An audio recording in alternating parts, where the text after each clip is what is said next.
Hi, I'm Bryce Covert. I'm the economic policy editor at ThinkProgress and a contributor to The Nation.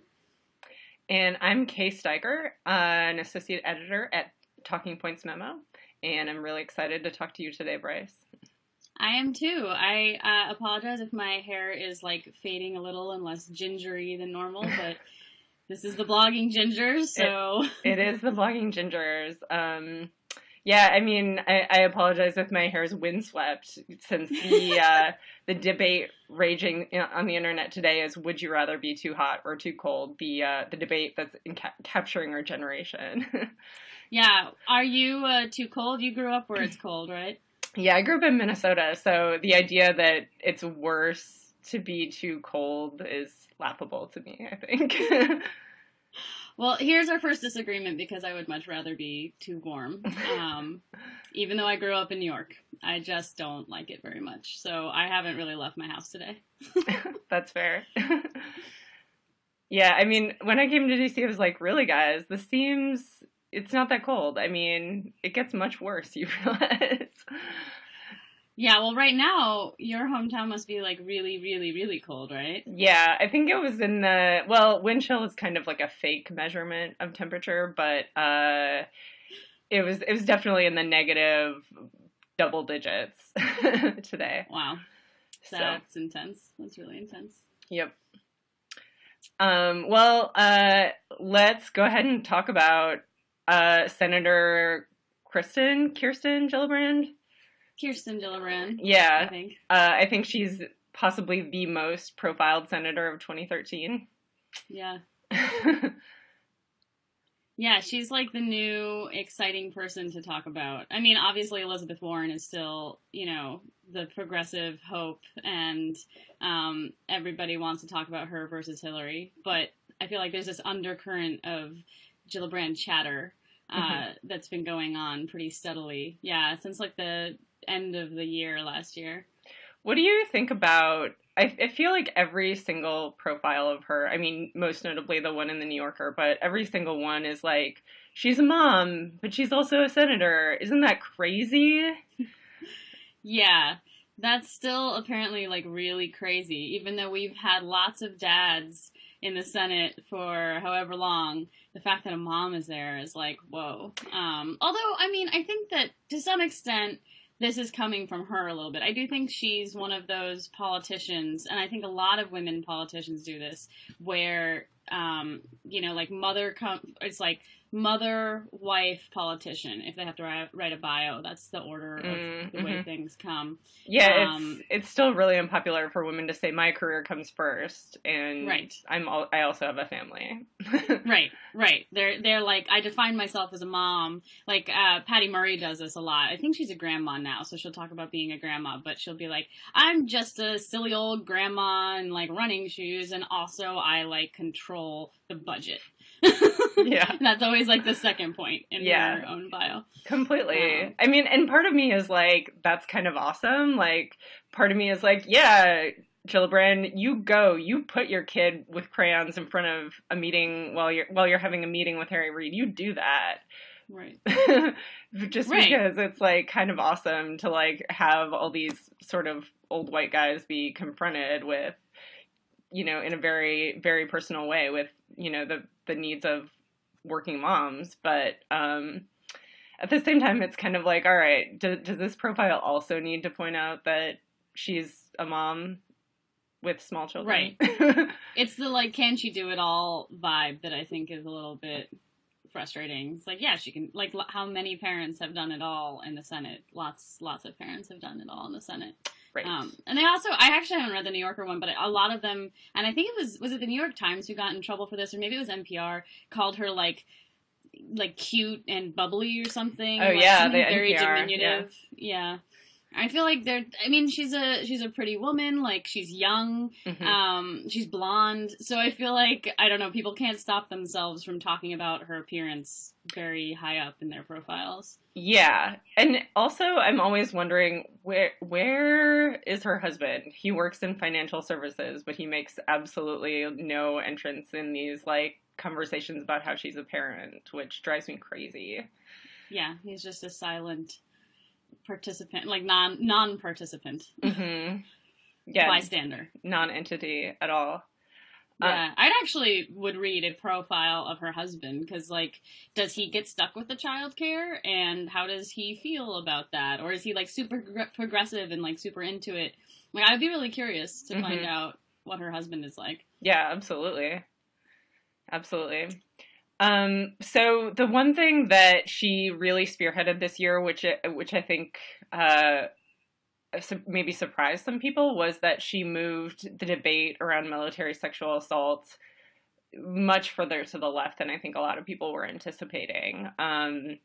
She pushed really hard for her amendment. It was like ultimately unsuccessful, unfortunately, but she was pushing for the inclusion of stronger means of addressing sexual assault in the military. The key component and the key sticking point with military commanders was to move the addressing of sexual assault, the sort of the accusation and the like subsequent investigations out of the chain of command. I guess right now, when you're in the military, you are required to report to your direct commander whether or not you have been assaulted, which can be problematic, especially if it is your commander who has assaulted you. Right. So, yeah. And I'm not entirely, so the opposing measure came chiefly from Claire McCaskill, which was about keeping it in the chain of command, but doing some other things.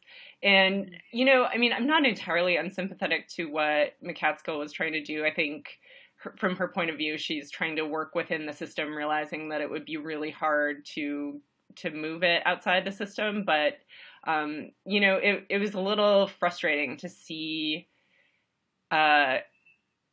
folks who want to do something about this, who both want to do something about the same issue, so divided on how to go about it, from my perspective. Yeah. But so Obama, in the budget he signed, in the defense budget, he signed a bunch of changes, though, right? I mean, do you... Yeah, there are some changes, that's true. Right. Do you credit, like, Gillibrand? I mean, obviously, it doesn't go as far as she wanted it to go with the amendment that would take it out of the chain of command, but do you credit her for, like, that happening in general? It seems to me, I haven't been following it as closely as you, that she sparked this, that we've been talking about this because she put it on the map, for the most part, in this, at least last year. Mm-hmm. Yeah, I mean, she's certainly a part of it. I would not leave McCaskill out of it, because I think McCaskill has been pushing it as well. Just and I think similarly, a lot of the female senators, Republican and Democrat, have been pushing it across the board. But I mean, I do think that by staking out a position that basically that is pushed forward by survivor advocacy groups, she did really push the debate in a direction where I feel like in the past, I've been to hearings, in 2006 about this kind of thing, and, they are all kind of like, oh, it's a problem, but we don't really know what to do about it. And it seemed like by moving the debate to, should we take it out of the chain of command or should we not, it made other reforms more possible, even if ultimately that one was impossible. Right, like you outflank on the left and try to push people in that direction, and then ultimately there's some sort of compromise somewhere toward the middle. And I mean, I would also assume that, sort of like Don't Ask, Don't Tell and other things that have been military reforms that have been a little bit more gradual, that there's room open now potentially to eventually do what she wanted to do. I mean, it seems like there's a recognition that this is a problem. There were some reforms. I would think that lays the groundwork for later coming back to the chain of command issue. I mean, we'll see. I don't know. Maybe you think it's a little bit more like they feel like they did something and now we're going to move on. But yeah, I mean, the issue keeps coming back, so I'm a little encouraged by that. I mean, then again, the military's been saying it's going to do something about this issue for 20 years or more. So I don't know. Yeah. The other thing that I saw happen that I thought was important as an outcome of this, whether or not it was like everything the advocates wanted, was that there was this big uptick in reported assaults. And that sounds like there were more assaults, but it's probably more, I mean, it might be that, but it's also possibly a sign that there are just more reports, because rape is such an underreported issue, particularly in the military. Yep. I mean, it's just such evidence to me that having a conversation really is important sometimes, regardless of the outcome almost, because you're raising awareness, particularly issues like this that are so in the shadows and victims can feel so isolated. It just, that seems so important to me too. Yeah. That's definitely true, and I think there's been just like a realization of what it's like to be a woman in the military who, you know, not all women in the military have been assaulted, but it's prevalent enough that it really made people think about how women might perceive their risk. And there's actually a strange article in Politico a couple of months ago about this issue that they were like, it's so weird that even though women could be sexually assaulted when they're in the military, they still join the military. Isn't that weird? And I mean, God, that was sort of the underlying tone, and I get what they were trying to go for, I guess, but that prompted me to write about how, well, you know, this is actually a reality for all women who may or may not face, you know, threat of sexual assault in almost everything that they do. You know, it's an unfortunate reality, but, you know, it was kind of cool, though, having written that. I had a lot of, you know, particularly male readers write in and say, wow, I never really thought about it that way, and it made me think about it differently. That's really cool. Yeah.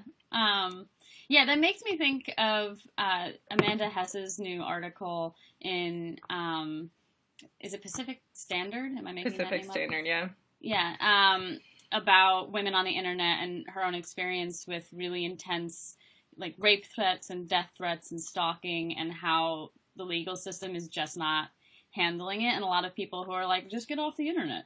It's like, why would you want to be there if you're getting rape threats? And it's like, well, first of all, rape is kind of a thing that women are either deal with or are threatened with or are aware of everywhere they go, anything they do. But also, like, the idea that it's, that, you know, if there's going to be sexual assaults, that you should just leave wherever it is that happens. First of all, you know, it could happen anywhere. And second of all, that just means that you're pushing women out. I mean, to say, oh, well, why would you go into the military if there's sexual assaults? Well, then you've basically, the assaulters have won, right?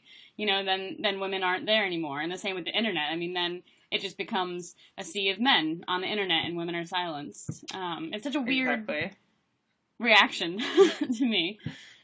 Yeah, and I mean, I don't know what your personal experience was with it, but, you know, I was lucky when I first started writing on the internet that, you know, I knew a lot of women who had gone through a similar thing where they were kind of like, look, this may happen, you know, this is how I dealt with it, and I found that really useful, even though, you know, from time to time I get some harassment, but it's not, I think, as intense as the stalker situation that Amanda Hess was describing. But I think, you know, it really does, I think, it's a reality that women writers deal with that I think a lot of times, you know, much like street harassment, you know, men don't always think about or realize it's happening in such a personal way.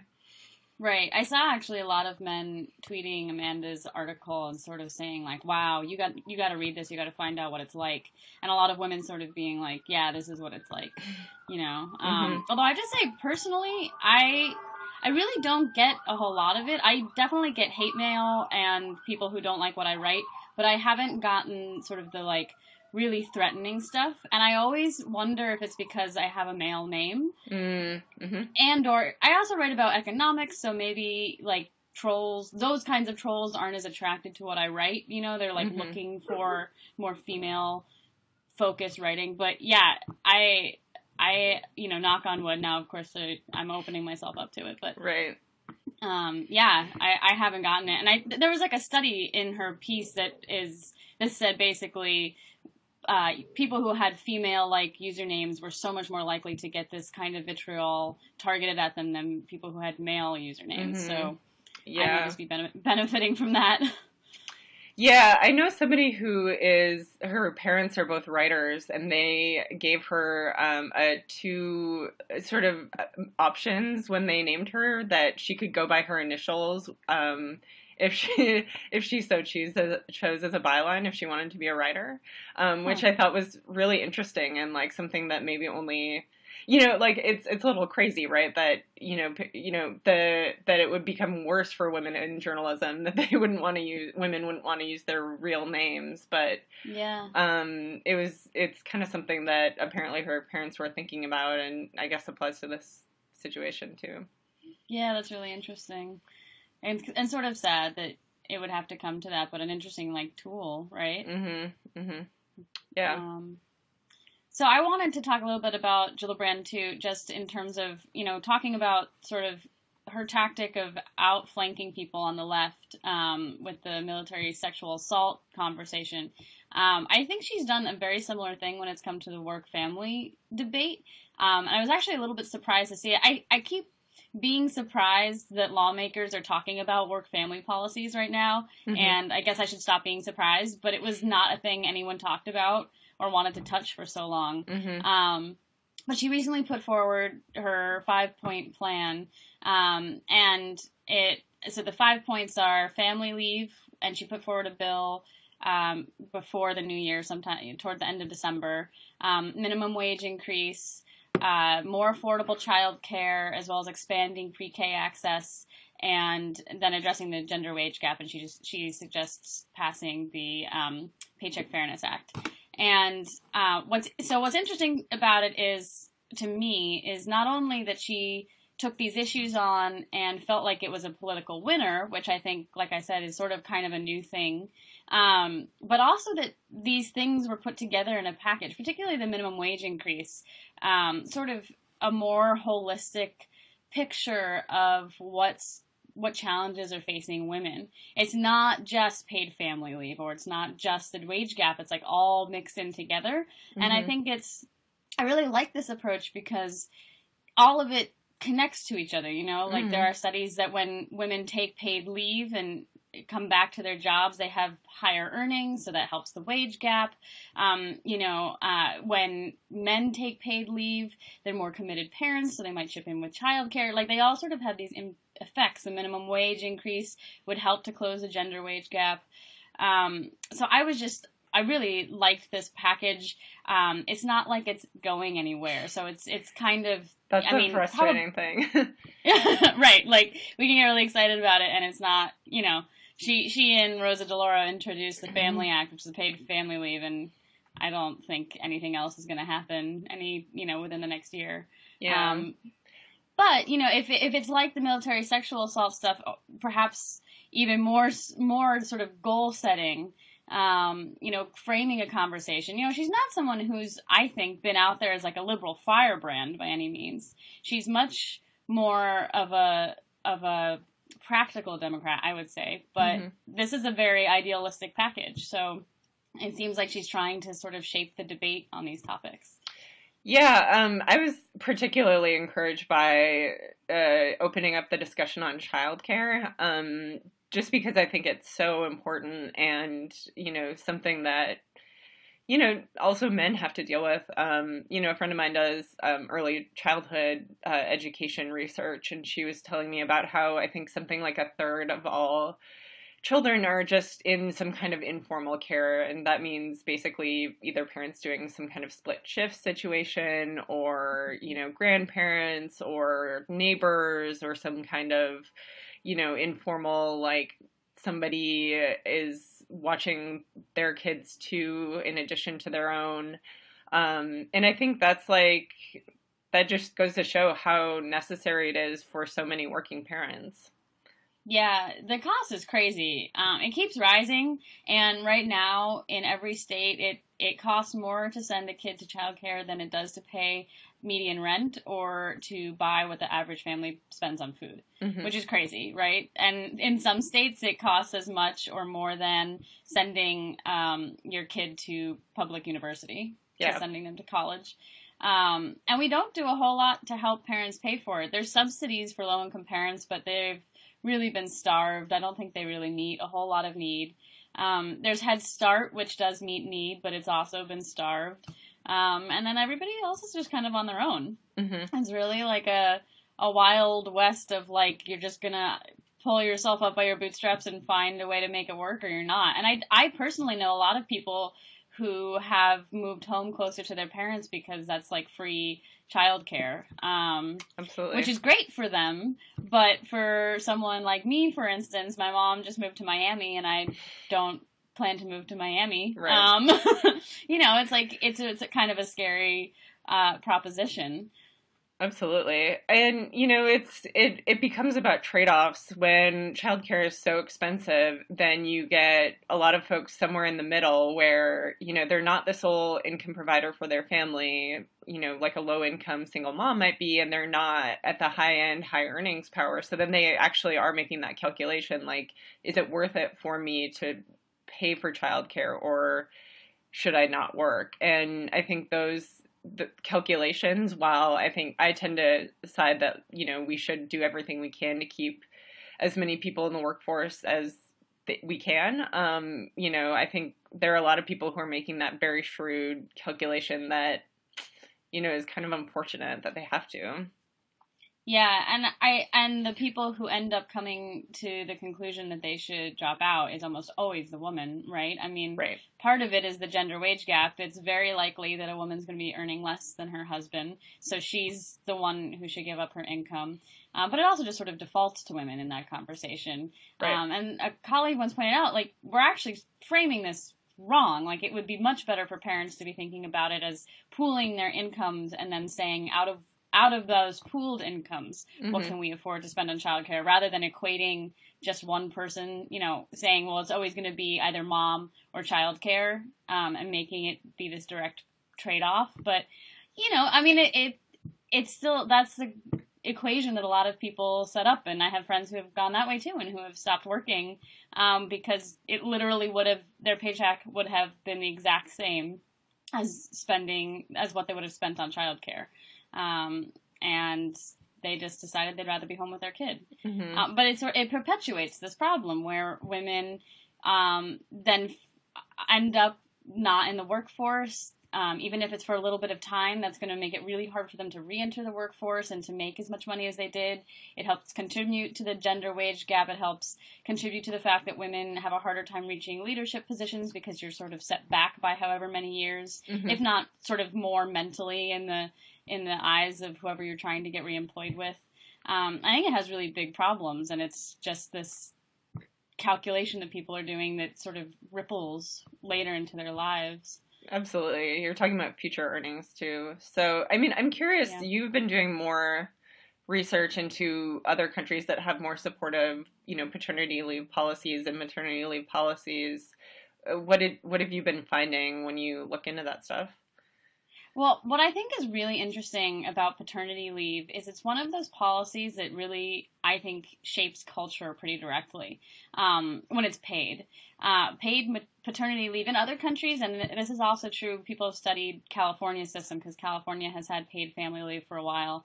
Men are so much more likely to take it, which makes sense because you have, you know, the thought of losing two incomes when a new child comes around, if you only have access to unpaid leave, is probably too scary for men to take it.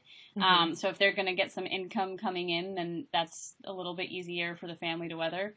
And then what happens is that when a father spends time with his child in those very early stages, part of it is that your routines that get sort of crystallized and fossilized pretty quickly adapt to having him around. So the routine becomes that he pitches in with everything because he's around. Whereas if he's not there, you know, the mom is doing everything, feeding the baby, getting up with the baby, you know, cleaning the baby, playing with the baby, whatever it is. I'm not a parent, but there's lots of things. And it's also that they form a bond. I mean, part of why people support family leaves from sort of like a health perspective is that parents and children really do form this bond when a new baby arrives and they take time off to spend it with them. And that means that fathers end up being more committed and involved later on. So it has this really interesting boost. And then, of course, the other way it shapes society and culture is that when the norm is much more that men will take time off when they have a new kid, it makes it much easier for other men who come after them to do the same. Men used to get funny looks when they said, "Oh, I'm going to have a baby, I'm going to take some time off." It was like, "You're going to do what? Isn't that for your wife?" And now I do think in California it's become way more of the norm.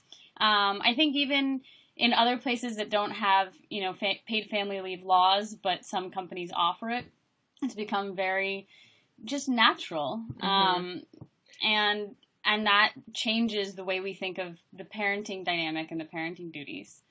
Absolutely. And if you just think about how different it is to see, like a lot of dads pushing strollers on their own, how that can so directly shape how we think about parenting and how we think about childcare and child rearing. I think it's super important.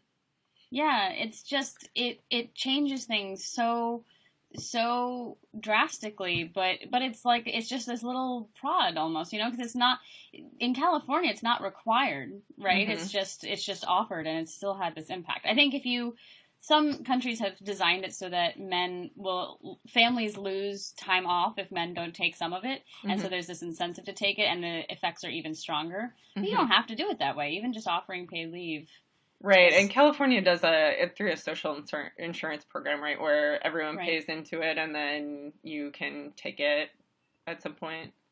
Exactly, and that's what's true. Rhode Island just made a system like that, and New Jersey has a similar system, and that's what the Family Act, the national bill, would look like. People would pay in through Social Security. Yep. Yeah, and I think that's really interesting. It's a good way for us to think about childcare collectively, I think.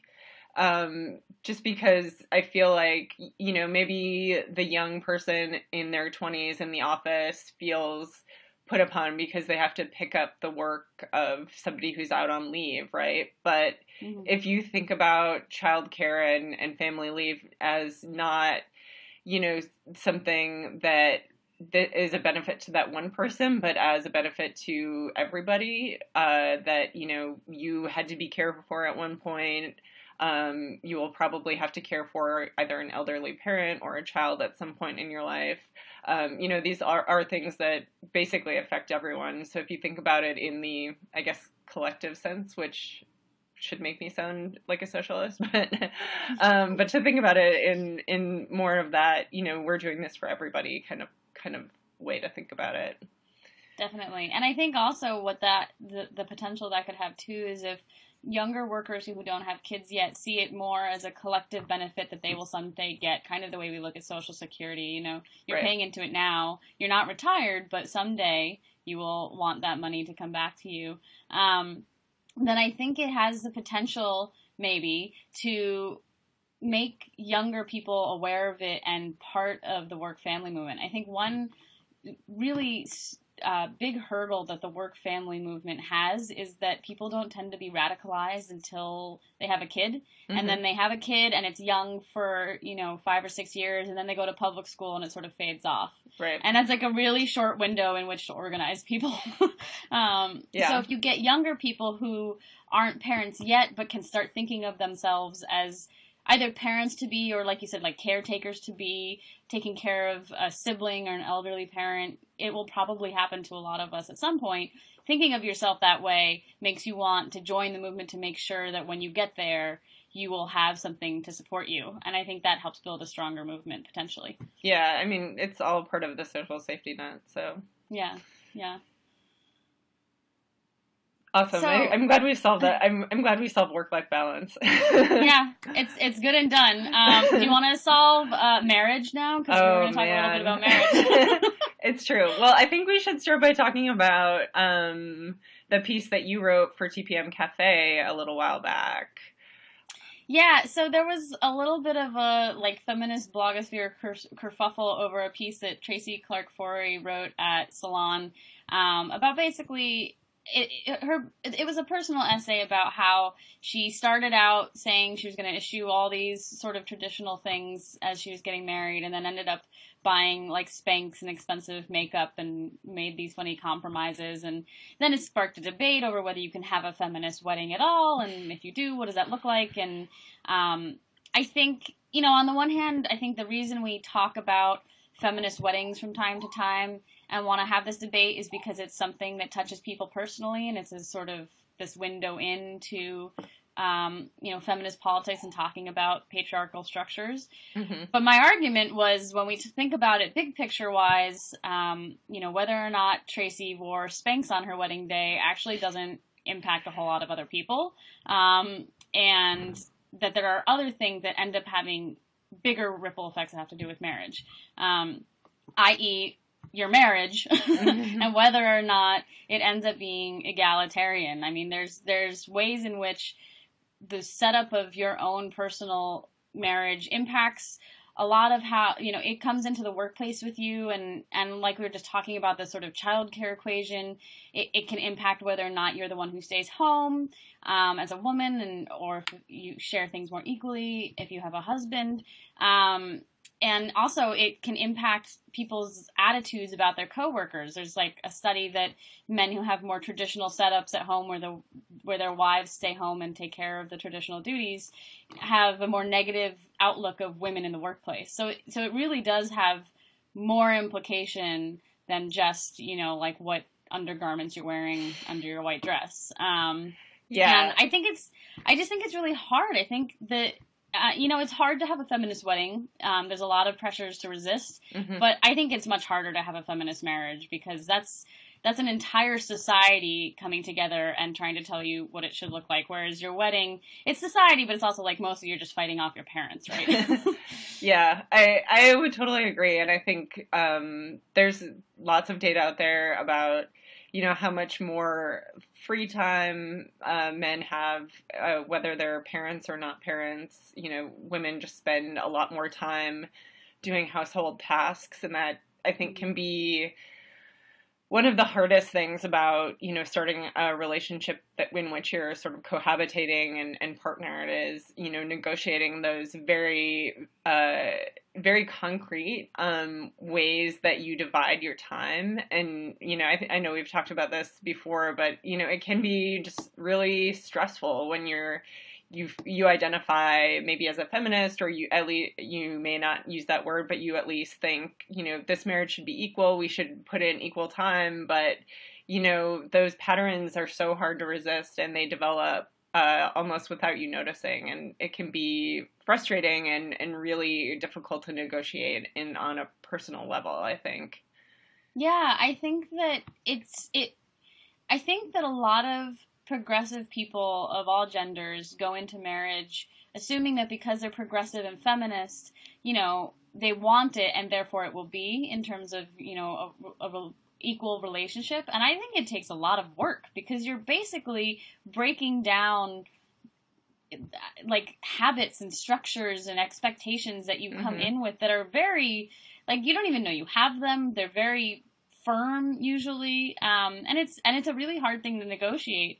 And but you have to, I think, understand and intentionally work at the fact that you're doing something that is against the grain. Because if you just think it's going to happen on its own, I think it won't, honestly. I mean, yeah, absolutely. Yeah. Yeah. I mean, it's so much of, gender, the way we think about gender is just that we make assumptions about how other people will act. And I think that's like where all this stuff comes from, You are taught as a young girl, even, this is how you're expected to, maybe keep the state of your room or whatever. And, those things are so ingrained and hard to pinpoint, I think, that it can be really challenging. And I think you're totally right that a lot of people who identify as progressive or feminist, sort of make the assumption that they can it'll just happen magically on its own, when it's really hard work. You have to negotiate that and have those hard conversations. Yeah, and those conversations suck, because you're usually talking about, like, who's going to do the laundry and the dishes. And it's like, you don't want to fight about it, but it is important. Yeah. Then you just have to, like, talk about the laundry. Yeah. Who's going to scrub the toilet this week? Right. Oh, God. Yeah, so you wrote a piece, was it today? It was today. About another expectation to do with marriages, which is about the engagement ring, and your decision not to wear one. I was curious. I mean, you basically said in the piece that you haven't really gotten a whole lot of, like, pushback from people. Have people basically taken it in stride? Yeah, I was actually really surprised. I had many conversations with my, boyfriend at the time, now fiance, about, how, I just didn't feel, for a variety of reasons, the main argument I make in my piece today is sort of about class, but it's also just a personal thing. I'm not that into jewelry. But I was just really clear with him about the fact that I didn't care for an engagement ring. There are many other things I would rather spend that money on. And I just kind of felt, I was actually really surprised that not that many people, asked me where my engagement ring was after we got engaged. And it just made me think about the fact that when men get engaged, the way that they present themselves as an engaged person is kind of the way that I have been for the past several months. They just will make a casual reference to the fact that they are engaged, or, oh, my fiance works here, or blah, blah, blah. And, I was kind of surprised that there weren't that many people who are like, oh, if you're engaged, you better have that ring, and maybe that's because I live in, a liberal East Coast city, but I was actually pretty surprised at how normal people seem to take it and think it was no big deal and didn't mention it. And even people who did were kind of like, oh, okay. If I was like, it's not my thing, I don't want to do it. They're like, yeah, okay. Yeah. I wonder if maybe it's falling out of style a little bit. I mean, it might be. Maybe with the recession, or just, your piece points out that it was basically a thing that De Beers invented for sales. Right. And maybe people have just a little bit more awareness of. It was also, I feel like it had this sort of.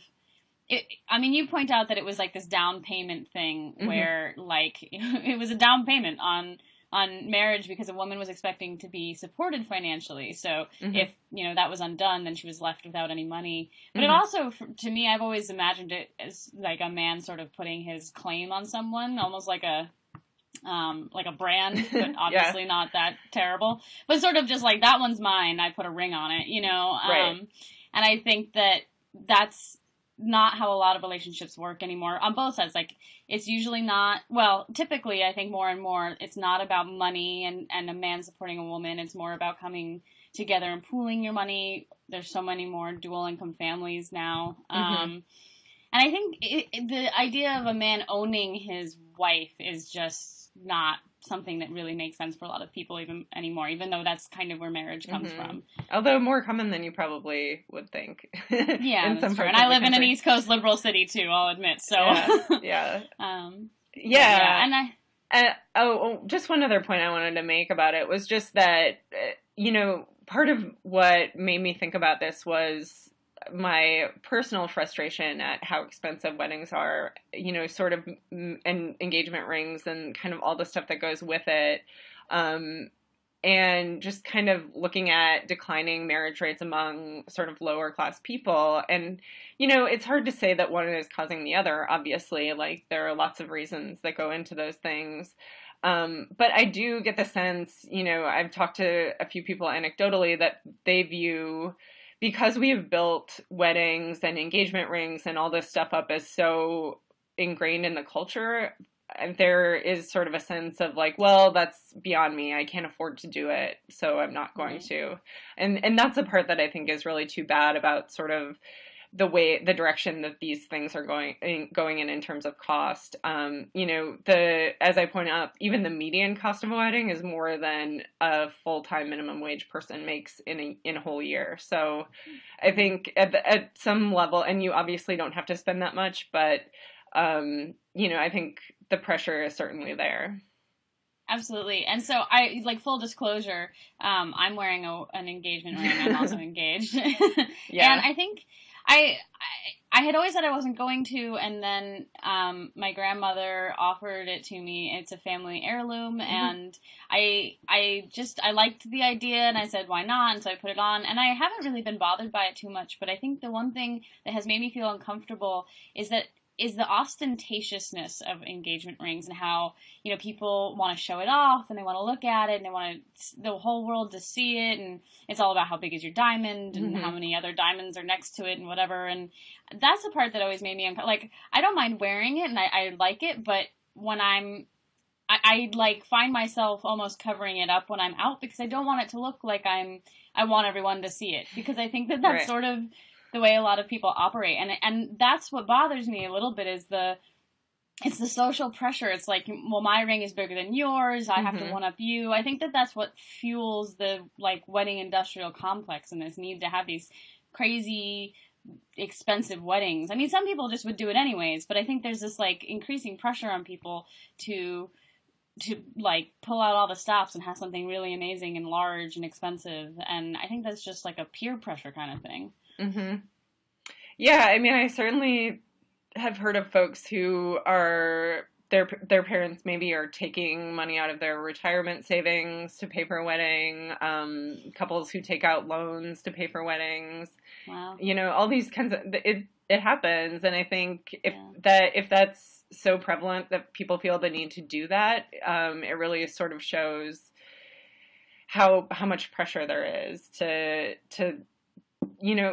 do that competitive thing. And, I think, I have a certain nostalgia for an era, like a pre-war America era of, the woman getting into a pantsuit and going to the courthouse and, just kind of going together spontaneously to do it. But, and I don't want to like shame anyone into feeling bad about having an engagement ring, but I thought it might be useful to have a discussion about, just putting out there how I thought about it, why I decided not to wear one, and really challenge people to think differently about it. Yeah, I do think the engagement ring is something that doesn't get discussed as much in a critical way when it comes to marriage. Like a lot of other things, it feels like sort of the patriarchal nature of marriage, and a father handing you off to a husband like you're a property transfer. Right. But yeah, engagement rings not as much. So maybe you're gonna spark this movement away from them, and they'll become a thing of the past.